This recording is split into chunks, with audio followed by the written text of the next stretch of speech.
I knew building an oil factory would be a challenge, but nothing would prepare me for what's ahead.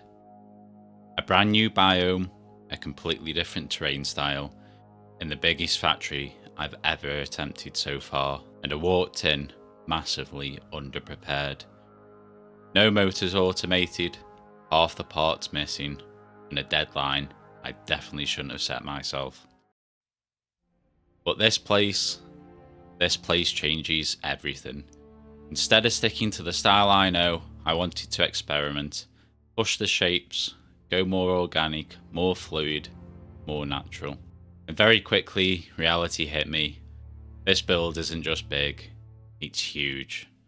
Way bigger than I've ever done before, and I'm building it while trying to solve one problem after another. So today, I want to show you how I take this chaotic, overwhelming challenge and try to sculpt it into something beautiful. So sit back, grab a drink. This is the Solaris.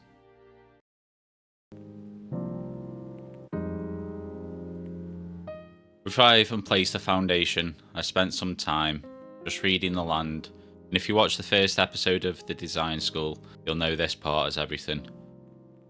I found this beautiful natural opening between the trees, still sitting above the waterline but with enough space and rhythm in the terrain that it instantly told me what kind of build this wanted to be.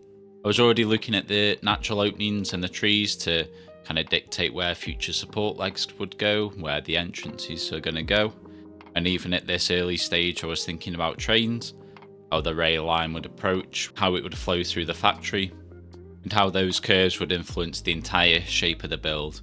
I was thinking about the machines themselves, their alignments, their inputs and outputs, the belt runs and pipe flows. All of that affects the architecture too. So even before placing a single concrete foundation, I had a rough mental map of how the whole factory would breathe. So once I was fairly confident where everything would go, it was time to start the build. So I wanted the main building of the factory to be raised above the water and to be on stilts. That would allow for the future railway to pass underneath. It also gives that water some much needed breathing room below the factory. So I went ahead and made a blueprint for my smelters. I wanted to be kind of quick and efficient with this build, or as possible. But I didn't actually have enough materials to place the blueprint down, so I had to kind of delete the refineries, the lights and all that.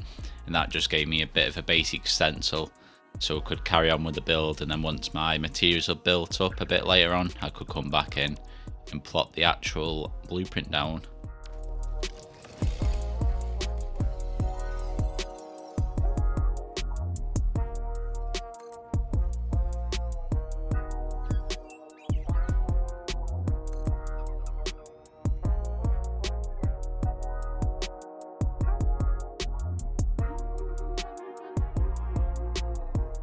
So when I finally locked in the overall height of the build, I could start working on the massive beam structure that's going to create our canopy. Just using Curve Builder to create these beautiful curves with the beams, and then Infinite Nudge to kind of line everything up perfectly. And you'll find all the links for these mods down below.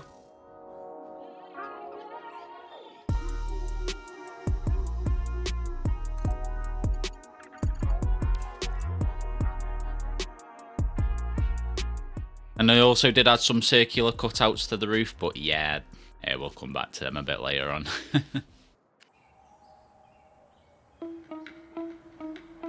So now for my favourite part, trains. I wanted the rails to be as low as possible to the water, hugging the terrain, and then we'll come back later and clean up the edges of the foundations to make it look super clean.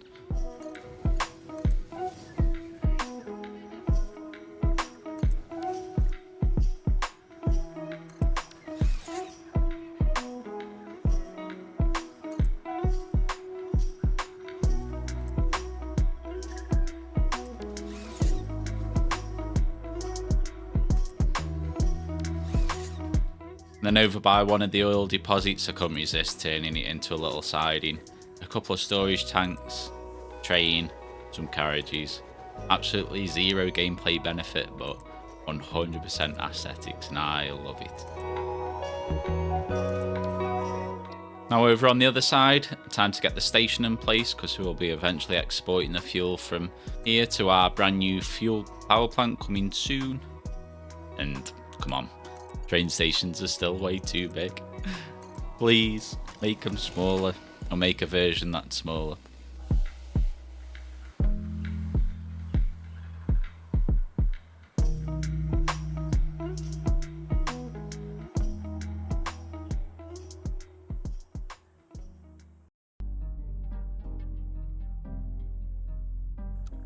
So with all the large structures down on the ground floor, I started placing foundations for the upper level, and honestly, it wasn't a real plan, just kind of natural curves following the terrain, just letting it flow.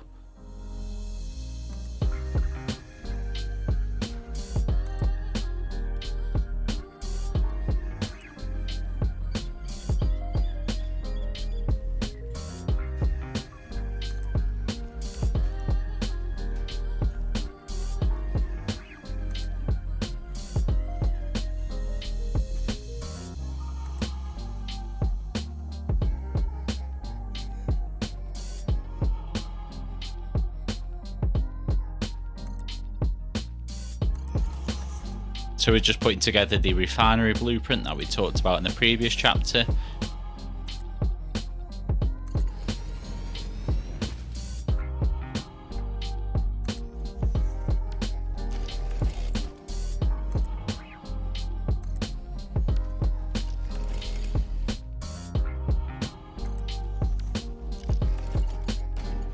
My temporary motor setup had finally built up enough motors now to actually place the proper refinery blueprint down, so I went ahead and placed all them down.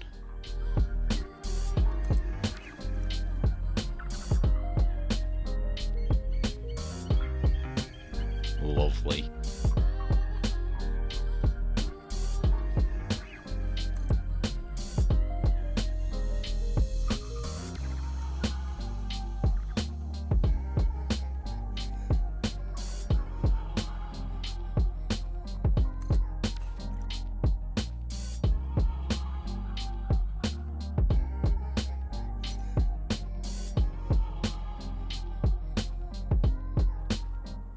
For the roof above the station, I did take some inspiration from the terminal build. And when I say inspiration, I mean I use the exact same blueprint. Hey, if it works, it works.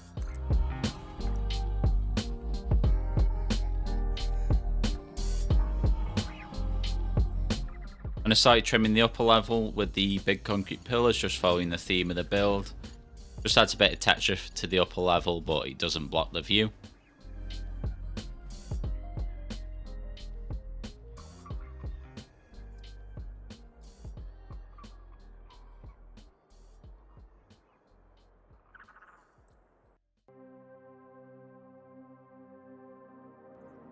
So after taking a couple of days off, and advice I definitely don't follow enough of is it's important to take breaks, especially when you're building such complex and big builds like this. So definitely kind of looking after your mental health is super important. So when I came back completely derailed trying to catch up, I jumped straight into the roof to get it out of the way. I started placing the glass and instantly realised the circular cutouts had to go. It might be controversial, some of you probably like them, but they just didn't sit right with me, and my good friend Professor Smash agreed, so. Then came the long part, piece by piece placement, slight rotations, tiny nudges, over 600 pieces. But after more hours than I want to admit, the roof was finally done. So with the build almost finished now, it was just one final push to tie everything together. Starting off with the pipe work, something I've been putting off for way too long.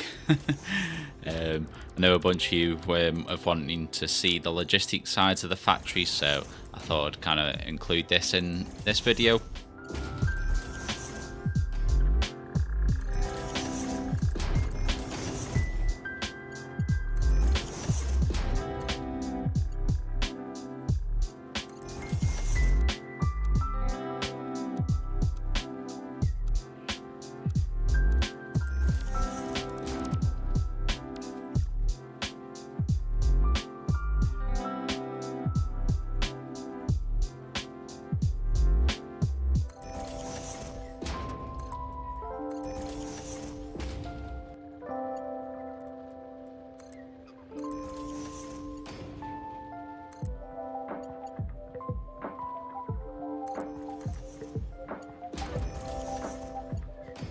And then I was struggling for ages where to put the dimensional depots, and I settled for here down by the lower platform.